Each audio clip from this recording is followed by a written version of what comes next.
welcome to this very special episode of the London School of Economics presents One India Talks. My name is Abrar Agbotwala, and this is my colleague, Ritika Abraham. Good evening. Over the years, for several families across India, the evening primetime news hour meant watching Barkha Dutt break down the events of the day.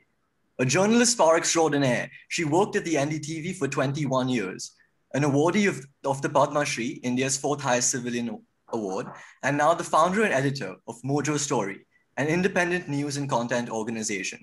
We could not be happier that she agreed to be here with us today. With that, it gives me a great pleasure to welcome to the One India Talks, Ms. Barkha Dutt. Thank you very much for being here with us today, ma'am. Thank you, Abrar, and thank you, Ritika, and thanks everyone who's tuning in. Absolutely, Ms. Dutt. Let's begin by talking about your early career as a journalist.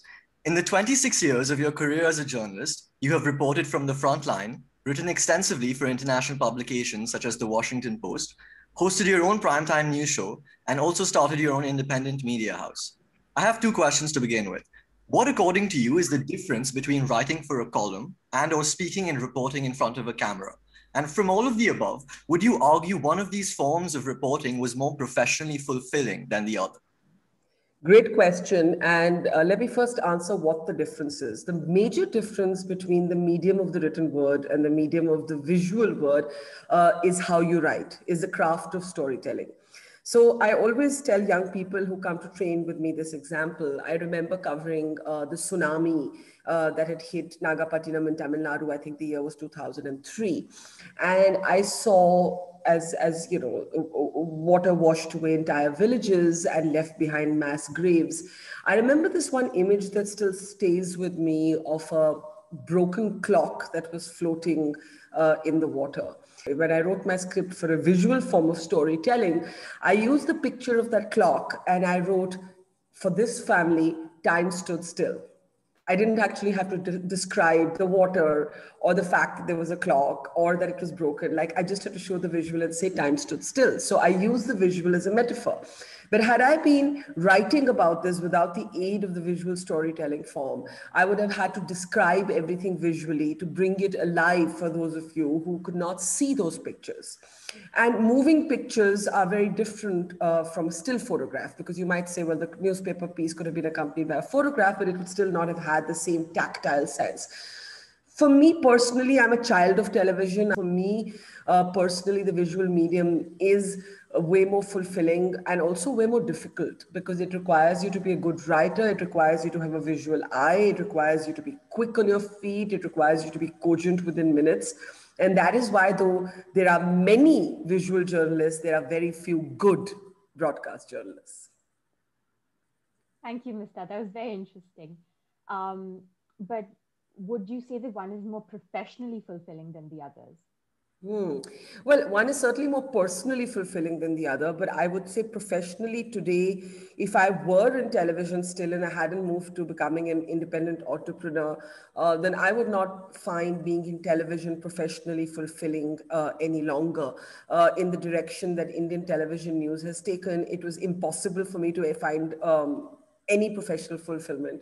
I found it a medium that had become stale, that had become compromised, that had become lazy, and I really worried that I would become all of these things with it if I didn't break free and shake things up. So I guess personally, I prefer the visual medium, but professionally, the way television has evolved in India, it's not possible for me to call it the more professionally fulfilling option.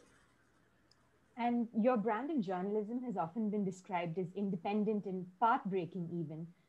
Did you at any point feel that this brand of journalism of yours was under scrutiny or even external influence? No, never under external influence, under scrutiny my whole life. And in fact, there have been many points in my life when either via trolls or, through other sort of debates around media, one has often been accused, like journalists are, of bias, right? Like you've been told, oh, you're either this close to this party or this politician. And that happens all the time. And frankly, if I were younger, I would take it more seriously. But like at the age of 49, what I can say is that there's one thing I understood, that when you don't confirm the bias of your viewers, they call you biased, right? So I'll tell you, like, let's take something non-political in the sense of being non-electoral politics oriented. For my work from Kashmir, where I spent a lot of time reporting on the ground, for exactly the same report, I've been called both a jingoist and an anti-national for exactly the same report. So it totally depends on the perspective of the person who's watching you or reading you. And similarly, I've been, accused by the BJP of being soft on the Congress, by the Congress of being soft on Modi, by both of these parties of being soft on Kejriwal. And this carries on. You just learn to live with the scrutiny and you hunker down and you do your job. And speaking of your work in Kashmir, your frontline reporting of the Kargil War, including an interview with Captain Vikram Batra, many have argued turned you into a household name. So, is there a specific memory from almost 20 years ago that still stays with you? Yeah. I mean, everything about covering the Kargil war stays with me. And I know that the average age of the audience today are like, I guess you guys weren't even born, right? Let me tell you how dramatic the context was, because you may have read about it, but it's not really the same thing as living through that time, right? So what happens? We have the Pakistanis send in their men, soldiers and sort of intruders alike, which means that many of them were army regulars, not all of them were of the Pakistan army. And in the months that typically the understanding between both countries was that certain mountain peaks would be left vacated, the Pakistanis come and they occupy Indian land.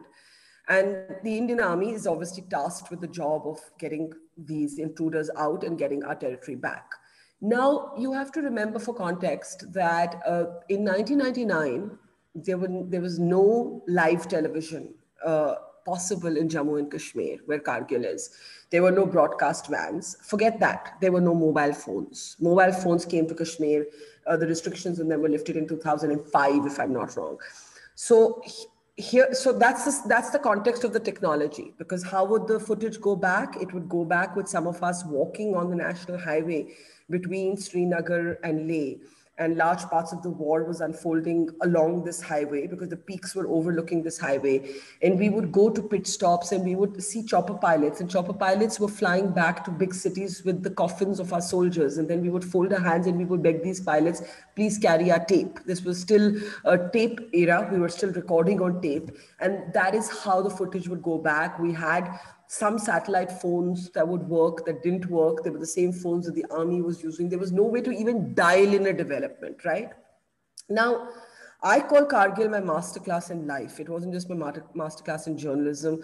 I call it my masterclass in life. I didn't come from a military family. I had just come back from Columbia University, having done my second master's. I had no exposure to military conflict, but I just couldn't sleep at night thinking that this is war unfolding and I'm sitting in Delhi. Something very similar, by the way, happened to me with COVID when I traveled all across India in 2020. So I call Kargil and COVID the bookends of my journalistic career. It was exactly the same impulse of just getting out and going to where the story is, however dangerous it may seem to other people. And I had to really fold my hands and beg the army because they were not comfortable with the idea of a woman at the front line. And they said things like, and from their point of view, reasonably so, there is no place to sleep, there's no food to eat, it's an all-male zone, there are no bathrooms.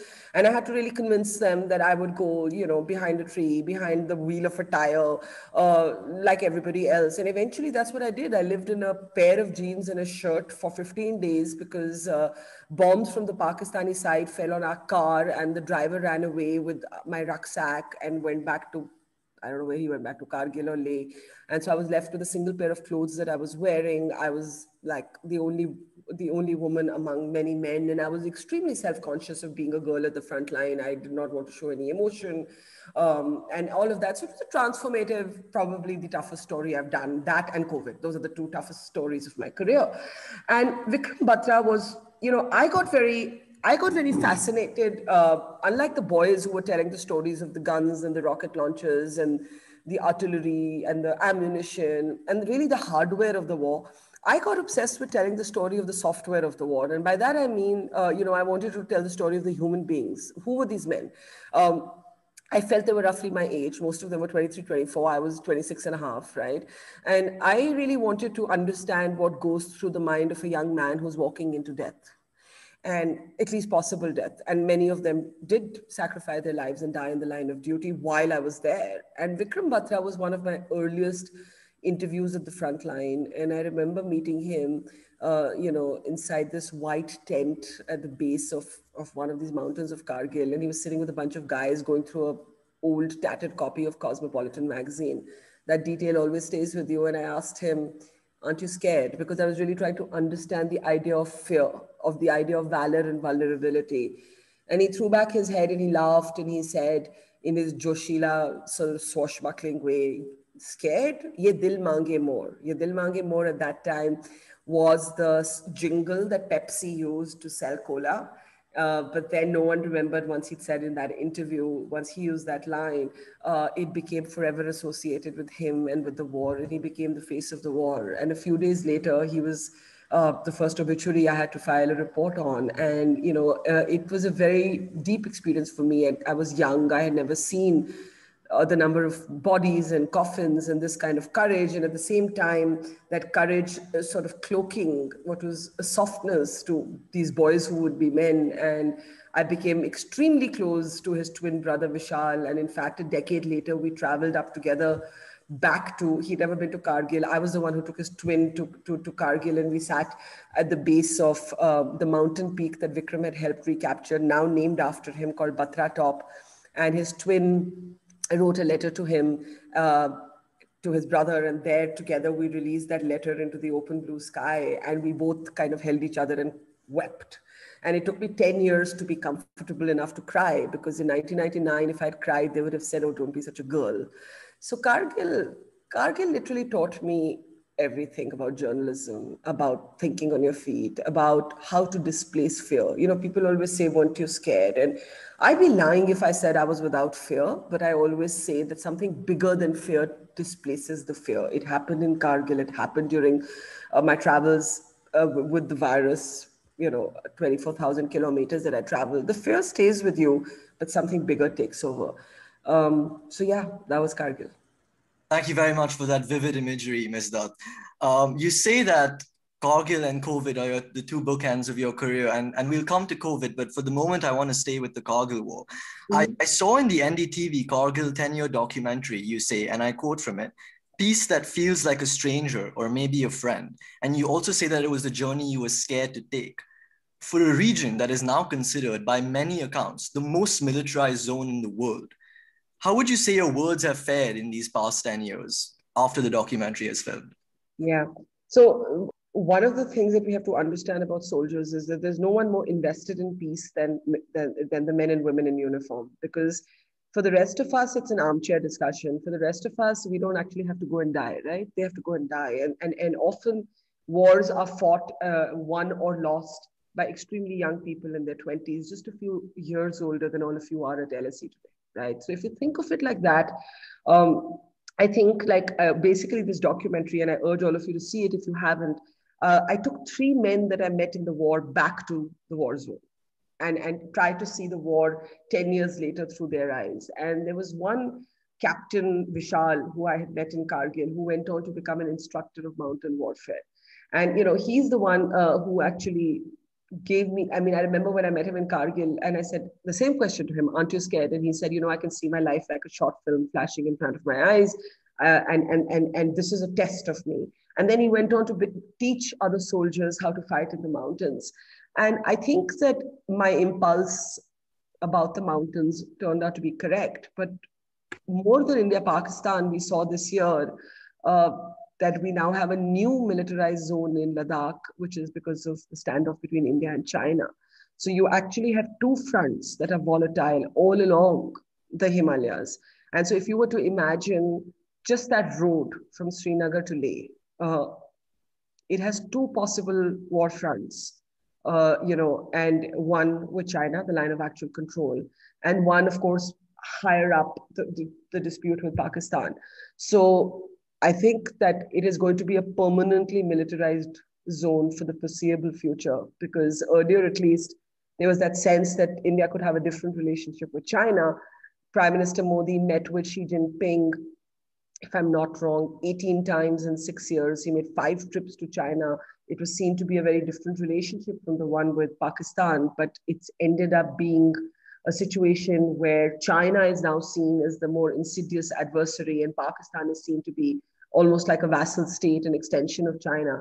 So I think that sense that we had at that time, that maybe if things resolved with Pakistan, this space would become a peaceful space. Maybe could it, will it? That question has now been overtaken by a much more complex set of challenges, and that complex set of challenges has come in the form of China. So that area is going to, in my opinion, remain a permanently militarized zone. Thank you, Ms. Dutt. I want to spend some time talking about Article 370 and the division of Jammu and Kashmir into two union territories. In an on-the-ground report of yours, after the 5th of August 2019, you have been heard reporting, and I quote, "The good news is that there are no reports of strife and violence in the immediate aftermath of the repeal of Article 370. There have, however, been numerous reports from across news outlets with allegations of human rights issues and abuse by the army. The government and the Indian Army, however, have vehemently denied any allegations. But given your experience on the ground in Kashmir, would you argue that after the repealing of Article 370, that there was more peace than there was before?" So look, it's a very complex question, and I want to try and answer it as honestly as I can with all its complexity. One of the things, for those of you who are interested in films, there's a very famous Japanese film called Rashomon, and it's made by a filmmaker called Akira Kurosawa. And what Kurosawa does is that he recounts a rape that has taken place, and there are 7 people recounting it, and all 7 are convinced that their version of truth is what happened, right? One of the reasons I bring this up is that, in my opinion, in my experience of reporting from Jammu and Kashmir, no singular truth applies. Often many things happen together, and this is the truth of insurgency, terror-prone areas, places where there is sometimes popular disenchantment. Many things can simultaneously be true. So let's look at Article 370. Article 370 is the article that gave Jammu and Kashmir its a special status within the Indian Union. It was BJP's long-held argument that when it had the numbers, it would get rid of this article. But I guess because before Modi, there was Vajpayee, and Vajpayee was probably the most sort of peacenik prime minister, much more than the Congress leaders that you've ever had, who really, really tried multiple peace initiatives in Kashmir. I think nobody actually thought that the BJP would do it. The report that you quote from is in the very early days. It was before the mainstream politicians were arrested. But there's something you have to understand about Article 370. The secessionists and the separatists don't believe in 370 anyway, because it's a feature of the Indian Constitution. So by definition, a lot of people, who would have, let's say, come out on the street when, let's say, in 2016, a young local terrorist, Burhan Mani, was eliminated by security forces. You had separatist sentiment on the street, but separatist sentiment was not going to march for a feature of the Indian Constitution. The people to whom this article mattered the most was Kashmir's mainstream. So I believe the following things have happened since. We have not seen any overt upsurge in Kashmir around this abrogation. We have seen vast amounts of support for the abrogation in the rest of India. So we have to understand the complexity of what we're talking about. Yes, there has been liberal criticism, but if you were to do a dipstick poll, if you were to do a straw poll or a Gallup poll of where Indian opinion stands in the mainland outside the Kashmir Valley, it would support the abrogation. We have seen the detention of mainstream Kashmiri politicians, which I think was the biggest mistake the government made. I think it was a bigger mistake than the abrogation itself, because I think what we ended up doing as a state was to enhance the separatists and weaken the mainstream, because the mainstream, at often great risk to their lives, and thousands of cadres of, let's say, parties like the National Conference, and after that, the People's Democratic Party, Mehbooba Mufti's party, have actually been killed in militancy, in terrorism, simply for taking part in the great Indian democratic venture, elections. And I feel that to weaken these people was wrong. If they wanted to protest against the abrogation, they should have had the space to peacefully protest. So I disagree certainly with that. And I think that it was a counterproductive move because it ended up weakening the mainstream against the separatists. It actually gave the chance to the separatists and the secessionists to gloat. So I think this is where we stand now. I do think we will see Jammu and Kashmir's statehood restored, but I do not think that we will ever see 370 returning. And I think that is the new reality on which we will have to construct a new way of engaging with Kashmir. And so it is irrelevant what I personally think about the abrogation, because this government won an election. This was in their manifesto. They went ahead and they did it. Um, I do believe the Supreme Court should have heard the habeas corpus petitions by many of the jailed politicians much sooner than it did. I think the courts did not show any urgency, and that was disappointing to me. I think the jailing of mainstream leaders was disappointing to me, but I think this is the reality that is now here to stay. And as a country, as people, as politicians, as thinkers, as intellectuals, as journalists, uh, you know, we have to now see what happens from here. And we have to remember about Kashmir that many things remain true. And so, for example, one of the things that I would look out for is that while there was no overt protest, sometimes there's a slow burn. Sometimes there's a kind of simmering discontent, and simmering discontent, like if you were to think of a gas stove, something is simmering, and then one day, if the fire is left on for too long, it boils over. So you have to look out for those trends. But as you look out for those trends, you have to simultaneously acknowledge that even though it could be because the clampdown was so severe, you saw no mass protests, you did not see a mass reaction. I'm not saying that's because people approved of the abrogation. I'm just saying the abrogation was relevant to the mainstream, to those who identified with the Indian Union, and not to the separatists and the secessionists who never believed in the Indian Constitution to begin with. Thank you, Ms. Dutt.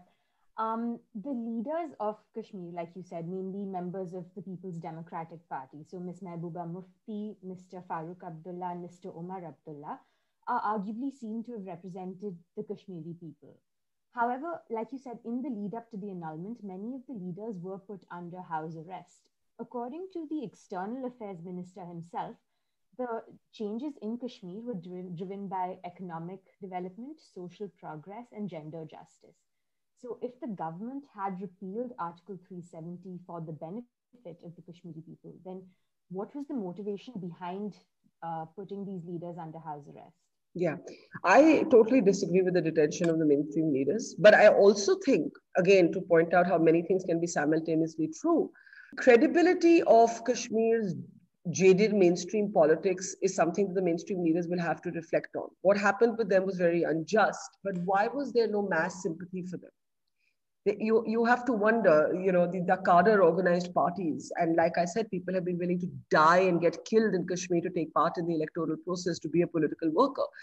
But I think because there's a sense that no fresh new faces had emerged, there was a kind of weariness with the same old, same old.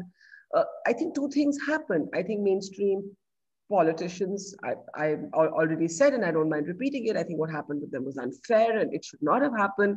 And I think that we scored as a state a self-goal by jailing them.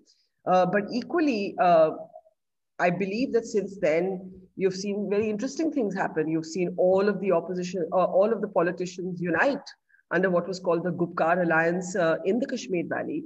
I never thought the day would come when Omar Abdullah and Mehbooba Mufti, bitter rivals, would come together along with other players to basically take on the issue of this abrogation. And I think now we must have the space if the idea of 370 was to make Jammu and Kashmir just like any other state, well, then in any other state, there is the right to peaceful protest. There is the right to peaceful dissent. There is the right to change laws.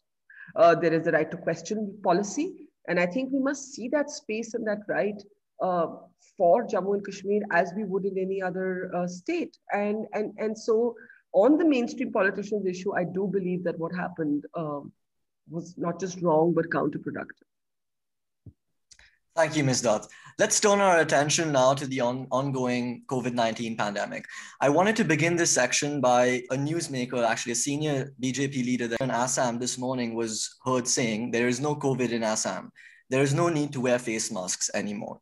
According to you, does this undermine all the efforts of everyone that went through severe difficulties during the first lockdown? And more importantly, do you think that this rhetoric is done for electoral benefit? Okay, so lots of things about COVID, right? First, just to share with you, for me, what I thought about COVID when the lockdown was first announced in India and what I think about it today is very different. And the reason is that when the Prime Minister announced the lockdown, and it was the world's biggest lockdown, like everybody else, I thought that this was inevitable. So you guys have been living through this lockdown, and UK right now is getting kudos for its vaccination rollout. But personally, I'll still argue that I am totally anti-lockdowns, and I'll tell you how I came to be anti-lockdowns. I came to be anti-lockdowns because I started off with, like everybody else, by saying, okay, the lockdown is needed. And I think that for a period of time, it was needed. The lockdown was supposed to create a situation where health systems did not get overwhelmed, where there wasn't a demand-supply mismatch in terms of, needing ICU beds, high-flow oxygen. At that time, we thought we needed ventilators. Now we know we don't need ventilators in most cases. We mostly need high-flow oxygen. A lot was not known then, and the idea was to buy time for the health system. What lockdowns were never meant to do was to become a way of fighting COVID.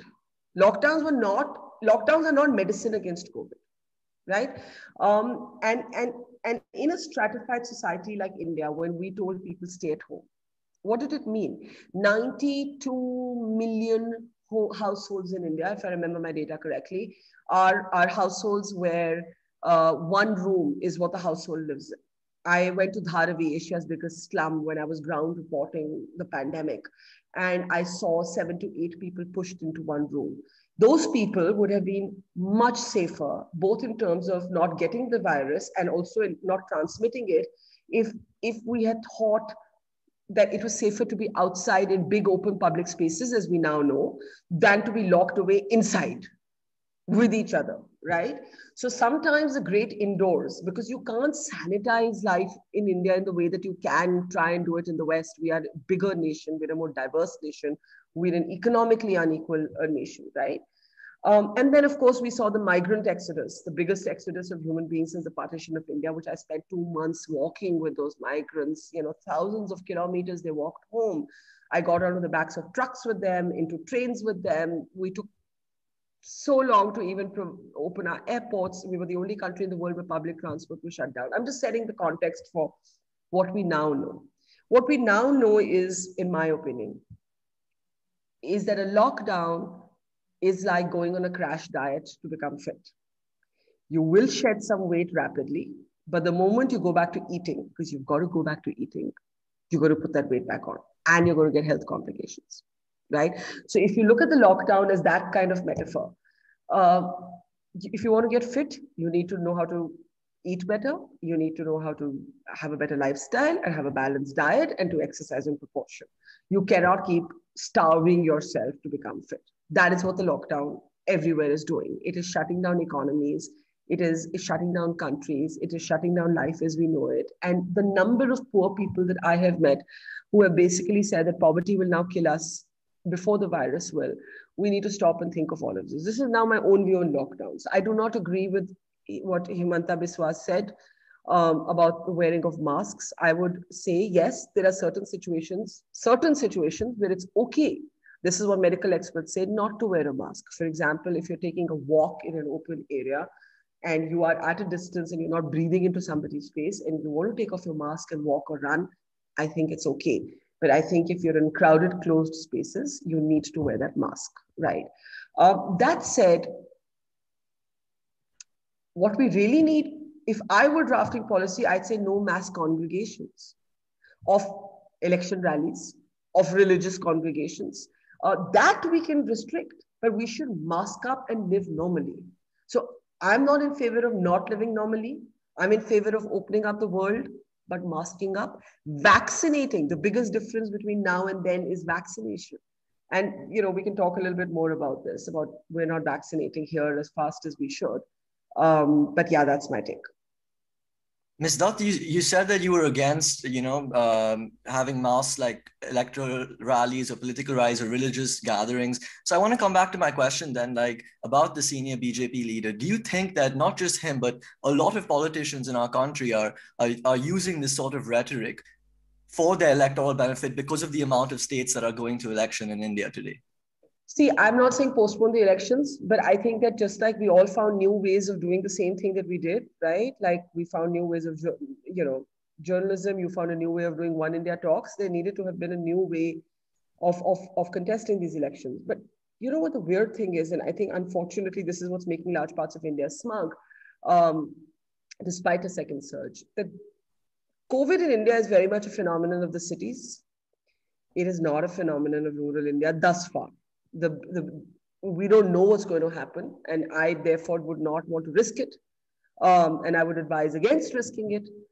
But I think part of the complacency seems to be coming from the fact that this is an urban phenomenon. But that takes us back to the morality of lockdowns, because in India, certainly the lockdown punishes the poor, protects the rich. And I remember, I'll say it in Hindi and then I'll translate it in English. I remember when I was traveling across India covering the pandemic in Juhu, in a slum tenement, I met a domestic help worker. And of course, these sort of posh housing societies were not allowing help to come in. And she told me कि ये Covid जो है ये aeroplane पर आया है और गरीब आदमी सड़क पर है. The virus has been brought by the rich on an aeroplane into India, but we are the people who are walking on foot on the streets, the poor.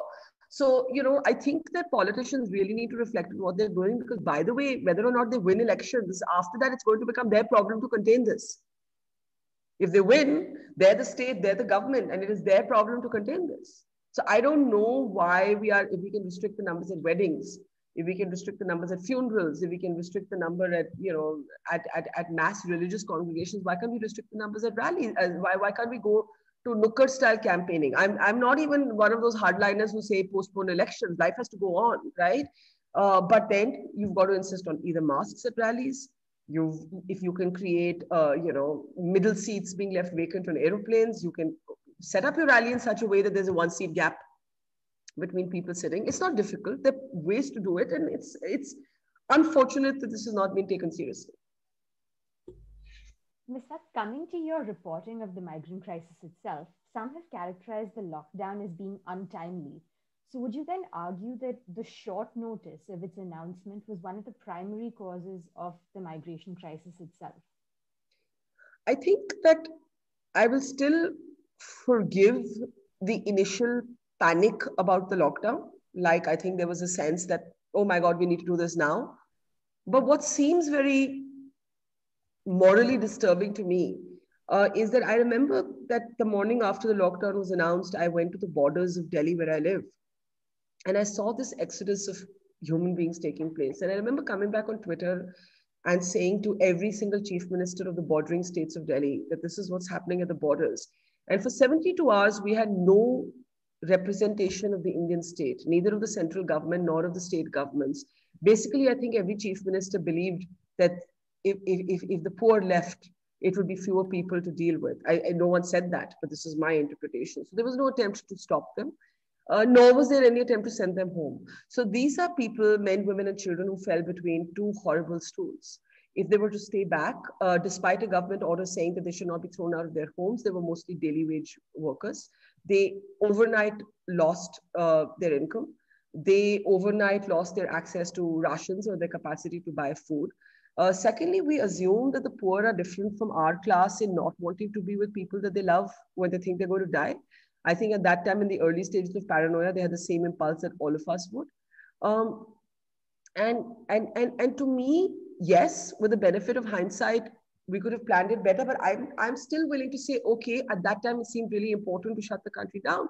But how did we let this go on for 2 months? We didn't let it go on for 3 days. We let it go on for 2 months, for almost 60 days. I remember 50 plus days when I was still counting the workers I was meeting on the highways of India at a time when the government was arguing in the Supreme Court that there were no migrant workers on the road, and I was finding them everywhere I went.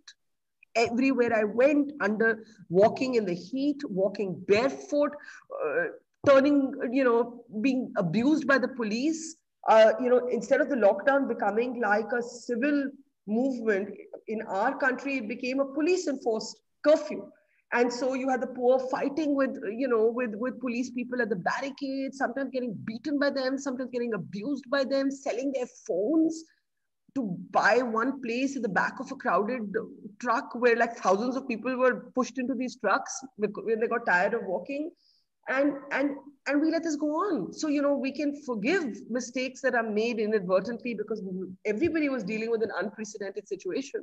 But how did we let it go on? I think it will remain a blot on our collective conscience.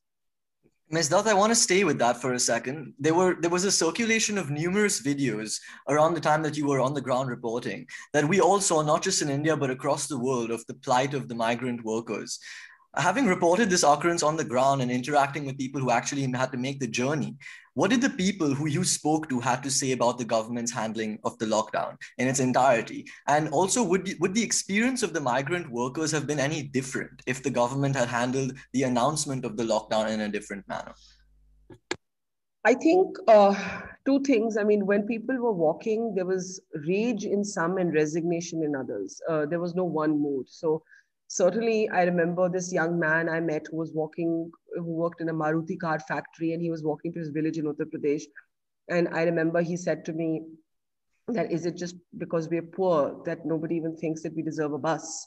And you should send, I remember he said, you should send all of these politicians for forced military duty at the borders, and maybe then they'll show more compassion.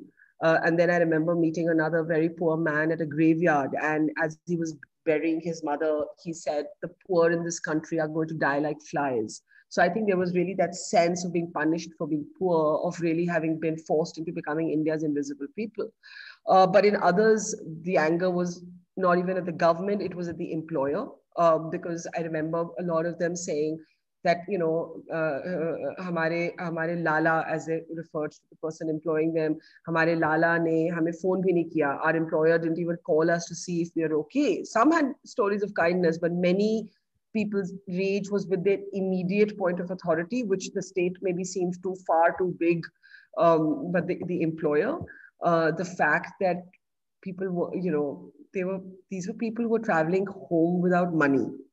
So, I met people who had biscuits and water and that had run out and they had no money to buy anything else. So basically it means that their employers had not even thought to say, put some money in their hands before sending them home. And it didn't really matter that the government had circulars out saying you have to pay wages, you can't throw people out. All of it actually collapsed almost immediately. And I remember this, and it was so strange. Like, on the one hand, like there wasn't any sort of compassion being shown. And on the other hand, some of these sort of factory owners actually thought that they were doing these workers a favor by locking them in as if they're caged animals. So I remember there was this one man who got in touch with me and he wanted to go to his village in West Bengal.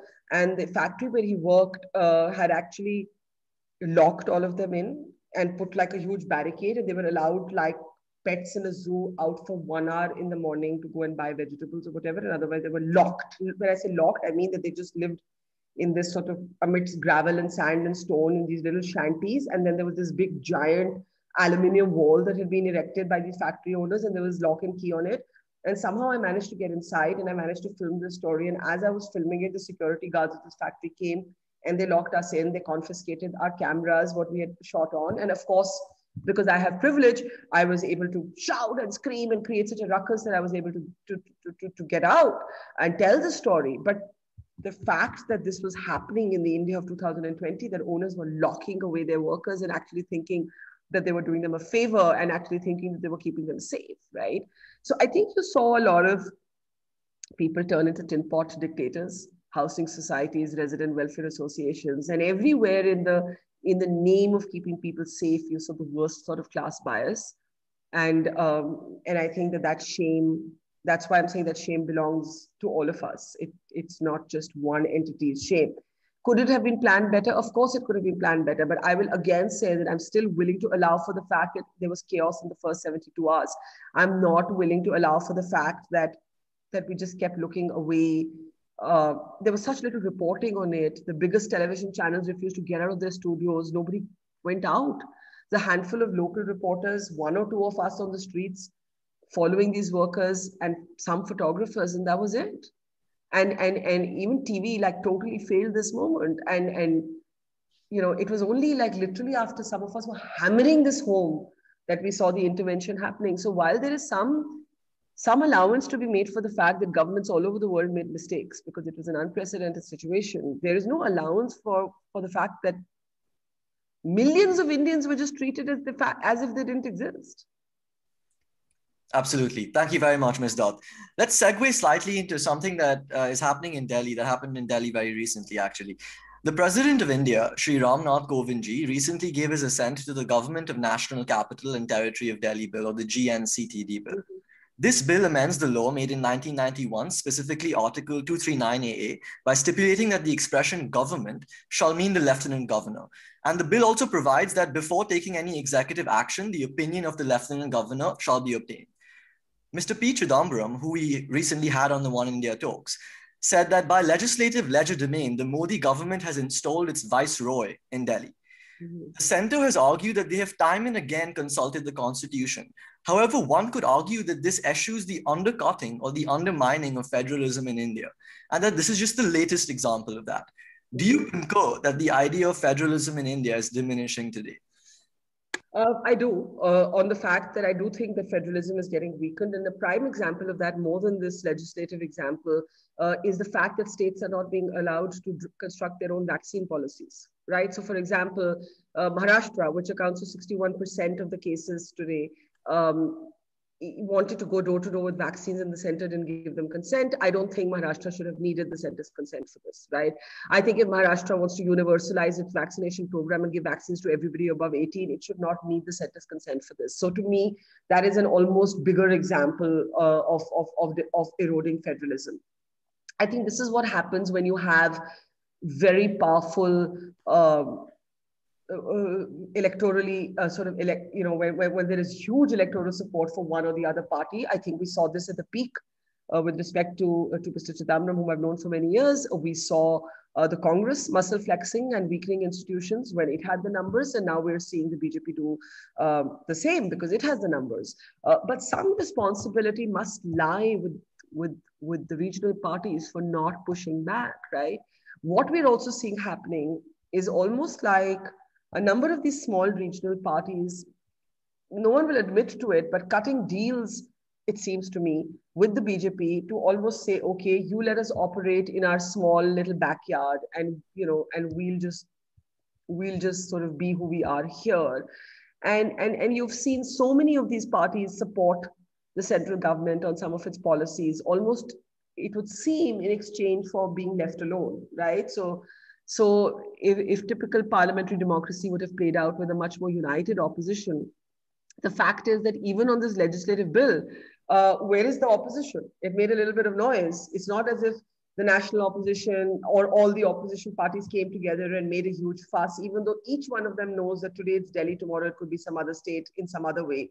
But the lack of courage and consistency by India's opposition in even standing up for itself, I think also has to be underlined here.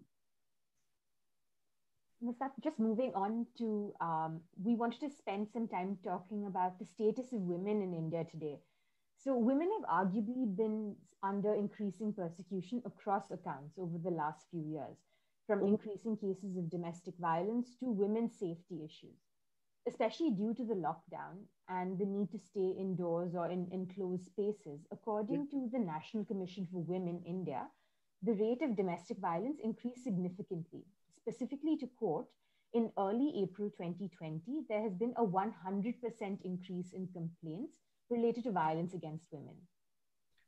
Ms. Dutt, seeing the above and what Ritika just said, a senior BJP chief minister has argued that women should not be wearing ripped jeans. And arguably one could say that we found a well-founded retort in that when women across India posted pictures in their ripped jeans. Would you argue then that messages from elected officials in India play a role in furthering a restrictive narrative of the Indian woman? Yeah.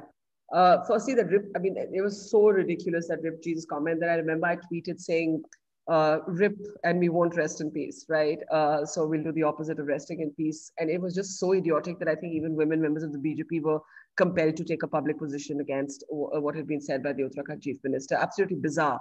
But will not be the first or the last politician to make crazy misogynistic statements. And this is a work in progress. We're going to have to just keep calling it out, keep fighting it, keep just, there's no other side to this. It's just utter crap and it has to be called out. Uh, on the issue of women, what we are seeing happening in the year of the pandemic is a global phenomenon, right? Everywhere surveys will show you that women, it's almost been called the shadow pandemic because of the way we are yet to understand how much women have disproportionately carried the cross for this pandemic. There are reasons for that. The reasons are primarily existing misogyny. Now, because of existing misogyny, women already disproportionately carry a greater share of the responsibility at home. So when you have children and your partners hunker down with you at home, and you're trying to do a job, and you're trying to make the children do online classes, and you're trying to keep the house running, and presuming that your male partner is not doing 50% of the work, which he at the best of times doesn't do, you will see obviously one, a disproportionate pressure on women. Female labor force participation in India has already been declining before the pandemic. Simply put, it means fewer Indian women are working today than they used to. And you have millions of women who are already falling out of the workforce. I suspect you're going to see those numbers radically go up when the number crunching is done for what this year has been like.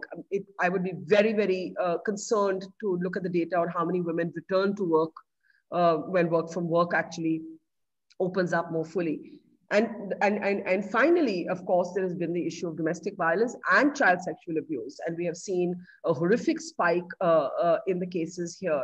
Now, India is a very contradictory country, because in some ways, when I travel to the West, women of my class, women of my privilege, women like me, who are obviously a minuscule number, I find myself actually much more emancipated and feminist than many women I meet in Western countries. I find myself less socialized, less structured. I find the assumptions they make about us like way out of whack. And I find so many of them much more products of patriarchy. But I recognize that that is me, a very minuscule, very privileged. I don't speak for the masses of women in India. But things are, they're changing and yet they're not changing, right? So what's changing is that at one level you see more case, it looks like the sexual violence is increasing, sexual abuse is increasing, sexual harassment is increasing, but what we don't know yet, and someone is going to have to study this data over years to make sense of it, what we don't know is, has reporting of these cases increased,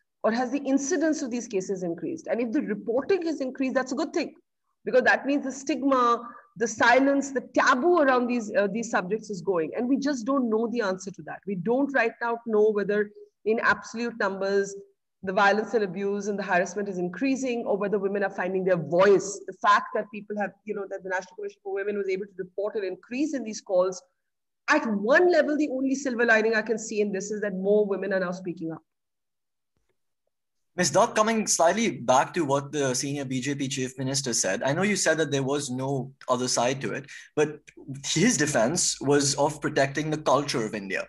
Would you say that it should be within the mandate of an elected official to define what can be termed, in quotes, Indian culture? So I find it really interesting that the state or politicians try to tell us, what we should eat, what clothes we should wear, who we should have sex with, and who we can marry. But when it comes to legislating on marital rape, they say that that's interfering in our private life, right? How do you explain this contradiction? You want to interfere in every part of my individual liberty, but when it comes to the collective need to actually recognize that marriage is not a license for sex when the woman doesn't consent, not one of you is willing to legislate on it, right? So to me, that is the biggest hypocrisy around this culture and liberty debate. And no, I do not think it is the mandate of anybody to interfere with my rights as a consenting adult, provided I am not inflicting harm on another individual. And from cases in Hathras to Bijnor to Azamgarh, India has arguably been seen as a country which is not very safe for women. And the Georgetown Institute for Women, Peace and Security in 2019 rated India at 133 out of 167 for women's empowerment, well-being, and equality. So is this approach and mindset to women's safety in India corroded from its very root? Look, I mean, I find gender injustice pretty universal, right? Sexism comes in different forms and ways. For example, the pressure on women to have a certain body type or a certain kind of hair or a certain kind of complexion. Um, this exists worldwide, right? The idea of the anorexic woman as the sexy woman. This is a worldwide thing. Bulimia, anorexia, these are worldwide phenomena. The pressure the society, mass culture is able to create on women to have a certain breast size, a certain hip size, a certain color of skin, a certain kind of hair. But because it exists globally doesn't mean that India should not examine its own record or get all prickly when international surveys actually downgrade us as they have this past week. And I think the fact that there is such acceptance, such a lack of shock, such a lack of anger. And there are two dimensions to this, right? There's the public space and what happens in the public spaces. And then there is what happens in the circle of trust. And the data, government data tells you that more than 90% of Indian women know the man who has sexually abused them. No can mean many things. It can mean someone in your family. It can mean in your circle of friends. It can mean the security guard at your building. It can mean your driver. It can mean anybody, right? And those are the figures that we almost find it easier to externalize the conversation because then, it's like monsoon wedding if you've seen it. You don't have to look in your own backyard. So I think that we need to confront our contradictions. We need to confront the fact that we're a country that had a woman prime minister while the Americans still can't get their heads around it. But we are also a country plagued by extreme misogyny. We hate, beyond sexual abuse and violence, we hate successful women. The way we judge independent, successful women, the way we troll them, the way we resent them, the way we, are uncomfortable with women who don't fit our idea of a certain kind of family life or of a certain kind of sexual morality. These are all very telling things, and these are conversations we need to start having. So we're a contradictory country. We had Indira Gandhi before the Americans could say Hillary Clinton or Kamala Harris, right? We are also that country. But we are also this country where Hathras happens, where an elected representative can mock what women wear, where we will not legislate on marital rape, where we will not name a rape survivor because there's so much stigma around it. So we are all of these things at once, and we need to be able to unpack our contradictions and look truth in the eye. Thank you for that, Ms. Dutt. Let's move on. We want to spend some time discussing the importance of institutions in a democracy. Let's start with the media. There has been an increase in high-profile news anchors, such as yourself, and to name another, Faye D'Souza, who have distanced themselves from TV news in India to move to platforms such as YouTube or Facebook. Why would you argue that this is the case? And in India, are we to expect this new form of news to become a viable alternative to primetime news? I think it's already an alternative to primetime news. I do not know anybody who watches television anymore. Even when they're consuming content off television, they're consuming it on the same platforms that we are on, Faye and myself, right? So what that does is that it gives an opportunity like never before to people who don't have big corporate backers to basically, on the strength of our content, compete with the big networks. Because I think even content from the big networks that is interesting to people is now being consumed by people on their phones or their laptops and on social networking sites. And I think, therefore, technology is a big disruptor, and it has already been a disruptor. And I think the other thing that's happened is that television stopped telling the stories of people. And it got locked, in India at least, and it got locked into this sort of weird tutu meme dialectics where people shouted at each other, and they were always the same people. It became more theatrical than actually reportage oriented. So I find that between technology's capacity to disrupt sort of the need for big capital, the way people consume content actually changing, and three, the fact that television just doesn't report anymore, there's a real opportunity for individual storytellers, for independent-minded storytellers to step into this space. Revenue models, yes, remain a question mark. We do hope and believe that sponsors will move to us from television, or will also sponsor us, because we'll be able to show that on average, if you were to compare the YouTube hits for a mainstream primetime English show with an English content on one of my platforms or Face platform, you'd find that they're competitive numbers. And therefore, there's no reason that the sponsor should not come. But beyond that, I believe that the model we will move to is a subscription oriented model. I think there are enough people who feel passionately about the content that they consume, who are very disillusioned with the state of media and would be willing to pay for content that they see as honest and worth backing. Ms. Dutt, would you argue that we're creating echo chambers through the various news channels with their targeted audiences that believe their own version of the truth? And also, is this bad for journalism as the medium of the truth, or is this the very attribute that fuels the media houses? It's a great question, and I do think that we are caught in echo chambers, and I personally hate them because I think they're anti-intellectual, for lack of a better word. Forget what your ideology is for a moment. You're going to misread stories. You're going to get stories wrong. You're going to be wrong at reading the pulse of people if you're going to see everything through the prism of your own personal ideology. When you are reporting a story, irrespective of what you believe, you need to be able to see things that make you uncomfortable. And a great analogy for this is what happened with the American media that had to acknowledge that none of them saw Trump's win actually coming because they hated him so much, they just didn't want to believe it. And because they didn't want to believe it, they just kept reading even the public mood all wrong, right? And I have a Hindi phrase for this, and I say that in India, the media has become ya chamcha ya morcha, which means that either you're supplicants at the altar of power or you think you're activists whose job is to bring down governments. I think this neither should be what a journalist role is. A journalist role is to go out and tell that story and forcibly drag the audience out of their echo chambers. Unfortunately, as our politics gets more polarized, so does our media. And so today, if you don't confirm somebody's existing bias, something we said in the beginning of the conversation, you are called biased. And people get defensive about being called biased and they start tweaking their content to play to one or the other gallery. And that is not journalism. Yes, there are certain stories that don't have another side. There are. But most stories have complexities. Most stories, even when you don't like the truth and you find it not palatable, it is still our job to tell it. Otherwise, we will end up reading the story wrong. And that is why so many of us get elections wrong. I mean, I have stopped forecasting elections totally because I just think we just get them wrong because we're in these echo chambers. And arguably, like you said, there have also been an increasing amount of curbs being placed on vehicles of independent thought.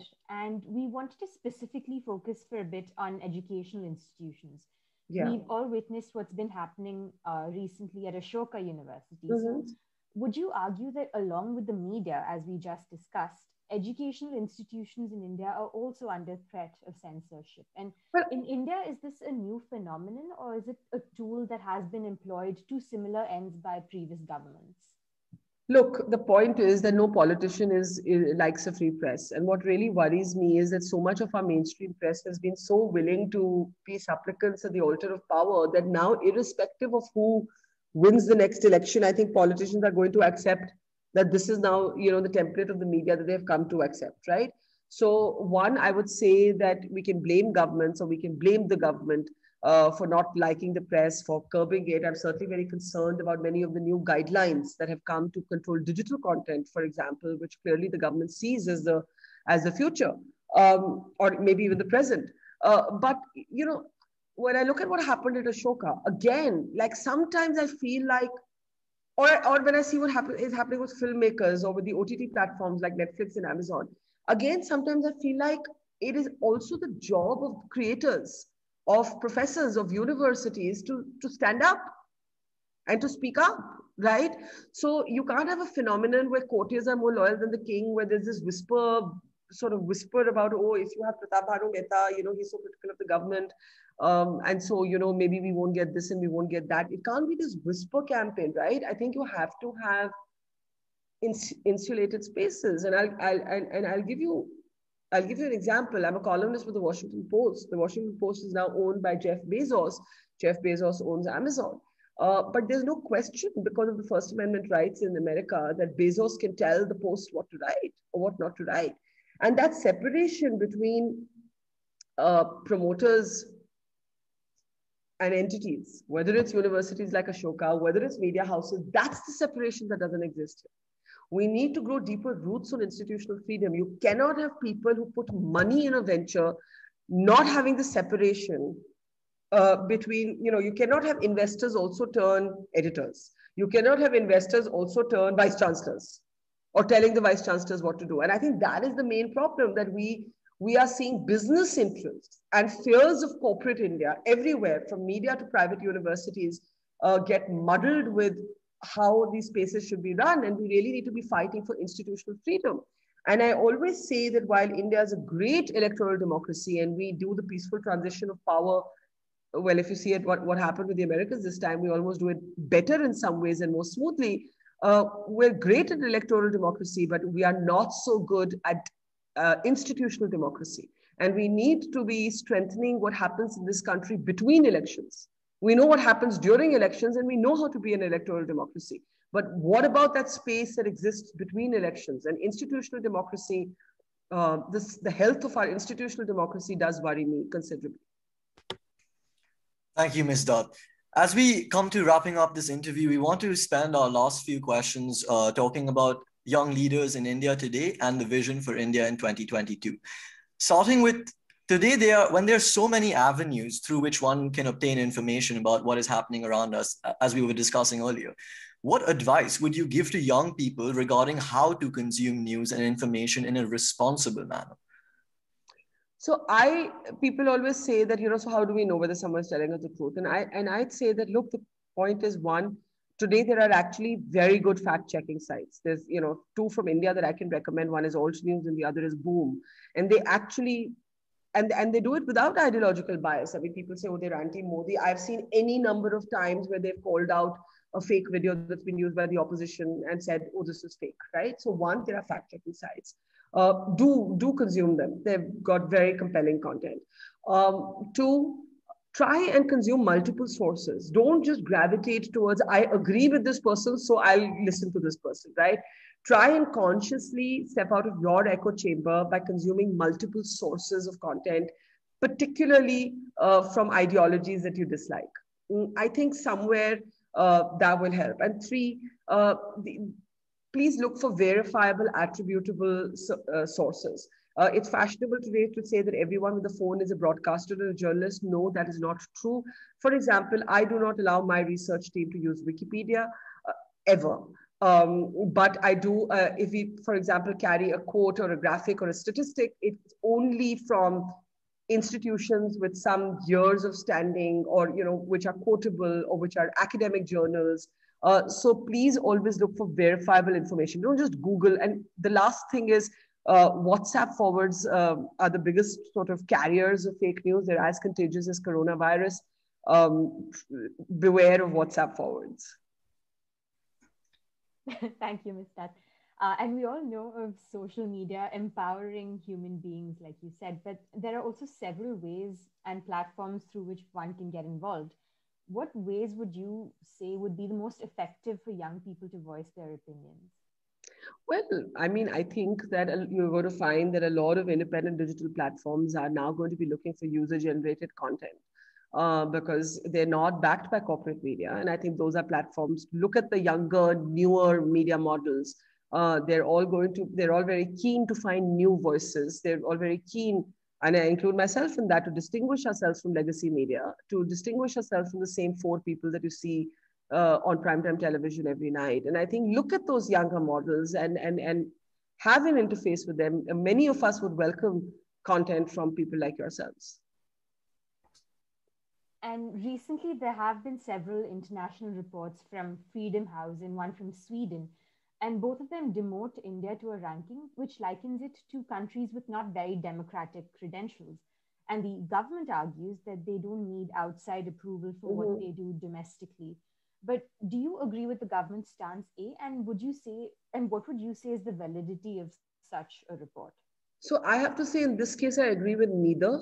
I don't agree with the government response, and nor do I agree with the people who've written these reports, for the simple reason that there's been equivalence with countries like Pakistan, where we know that the civilian government, even when elected, it's like it's like the military running the country, right? We know this. So I reject that kind of simple-minded equivalence, and so therefore I'm not very taken by the reports, but nor am I taken by the government's aggressive, defensive response to it. Because the fact is that even when you disagree with something, if there is a narrative problem in some of the liberal capitals of the world, clearly, which is happening, you need to address it and certain measures that you take. So, for example, the government got very angry about, Rihanna and Greta Thunberg wading into the farmers' protest and Mira Harris, the niece of Kamala Harris. But I mean, our response was so childish. We filed police cases against a climate change activist. We named Greta Thunberg in the FIR. We spoke of a toolkit as if it's a box of explosives instead of an online docket. So if you really want to tell the world that you don't have diminishing democracy or you don't have a problem with institutional democracy, then this was not the way to go about it, right? So I come from a position where, yes, I can understand that there's a kind of Western hypocrisy that bugs many Indians, right? That we would turn around and say, hey, like you didn't say all of this about Saudi Arabia, you're just obsessed with, or let's say China, you don't spend as much energy on China, and how China is treating 1 million Muslims as you do on India. We are, with all our warts, a functioning democracy where views can be expressed and anger can be expressed. So I have a problem. I understand Indians getting prickly about outsiders and a kind of Western savior complex. But equally, I think that the way to respond to it is not to curb freedoms or not to have a hysterical response or not to treat anyone who doesn't agree with the dominant narrative as an enemy of the nation. I mean, surely then you're proving the point of your critics. And very lastly, Ms. Dutt, then, what will India look like according to you in 2022? Do you see India in 2022 at 75 years of independence as more tolerant or less? I would say I don't like this word tolerant because it suggests that we just tolerate each other. I think we need to aspire for more than tolerance. It's become a hackneyed phrase. And here I will point Indians to something I learned from the Indian military. And they have these multi-faith places of worship. And in some of their regiments, they also have what they call the MMG, the Mandir Masjid Gurdwara concept, right? Where actually it doesn't matter what your technical faith is, you can preside over the prayers of any faith. You can participate and lead the prayers of any faith. The commanding officers of these regiments will often adopt the faith and the rituals and the festivals of their troops. So I think that we need to aspire to more than tolerance. We need to celebrate each other. And it makes me sad that we have lost sight of, I know that India exists and I know it's still there. And I think that sometimes in this noise of this polarized social media and polarized television and polarized politics, we think the country that country doesn't exist. That country still exists. It's just about emphasizing those stories and remembering and focusing and remaining focused on that India, because that is what makes us special. Our diversity is everything we are. Without our diversity, we just wouldn't be India. Absolutely. And on that note, very positive note of celebrating each other's diversity, we will conclude this episode of the LSE One India Talks. On behalf of the London School of Economics and the LSE SU South Asia Society, we wanted to extend our warmest thank yous to Ms. Barkha Dutt for agreeing to be here with us today, ma'am. We really do appreciate that. Thank you, Abrar, and thank you, Ritika. Thank you so much for conducting a great conversation. We will be back next week for another episode of the One India Talks with yet another luminary. Thank you very much for watching.